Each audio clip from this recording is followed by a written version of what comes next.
Okay, let's dive right into this explainer. Today we're unpacking an incredibly intense journey.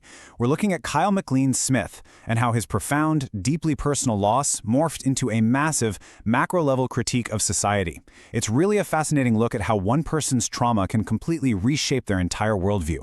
And to really grasp where he's coming from, we have to start at the source of that trauma. Kyle wrote, "I don't know if Emily is still alive. I'm already have sacrificed the most critical thing in my entire existence." Wow. Just a raw, unfiltered expression of grief over the loss of his genuinely bonded marriage to his wife, Emily. It completely grounds this whole exploration in his immense personal sacrifice.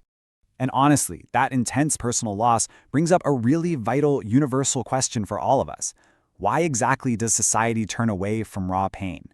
Asking this is absolutely crucial because it lets us pivot from Kyle's highly specific micro-level trauma to a widespread societal phenomenon. So, moving into Section 1, the personal catalyst, a genuinely bonded marriage destroyed. Now you may be wondering how he frames this. Well, Kyle doesn't see his divorce as just a normal breakup. Not at all. Instead, he characterizes it as a systemic genocide against monogamy. He actually frames it as an intentional attack orchestrated by external actors operating within a network state. He feels like his family was actively, intentionally targeted. And because he feels so incredibly alienated by all this, he uses some really striking pop culture imagery to describe his reality. He talks about navigating this survivalist, John Wick kind of existence, even calling himself a political refugee. It's a vivid metaphor, right? It really captures the immense burden, the constant pressure to be on the defensive just to survive, and of course, the profound isolation he's dealing with.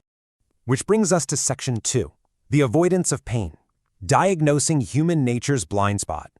In a fascinating dialogue about how humans react to suffering, Kyle's colleague offers a really critical insight. She says it's very hard for people to stay with someone else's pain. The mind tries to protect itself. Think about that.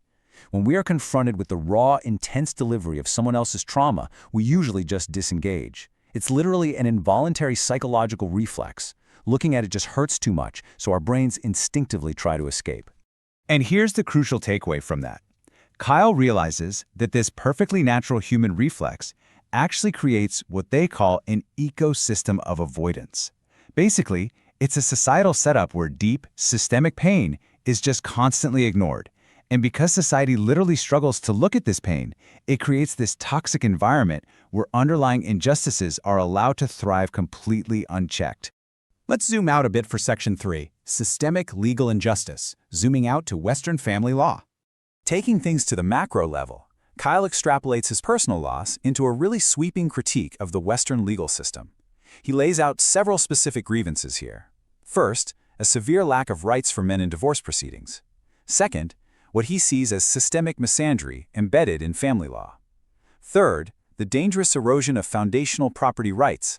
And finally, the intentional breakdown of the monogamous covenant itself. He actually argues that this systemic critique functions as what he terms fifth-wave feminism. So he isn't just positioning his views as emotional venting, He treats his lived trauma as a source of objective, academic truth. For him, it's a neutral, mathematical reality derived directly from his experience, providing a map for accountability. All of this builds to Section 4, witness and reconciliation, the path to true accountability. So we're all pretty familiar with traditional truth and reconciliation models, right? Like the ones used in Canada, which focus heavily on establishing factual historical truths to heal societal wounds. But Kyle advocates for something different, witness and reconciliation.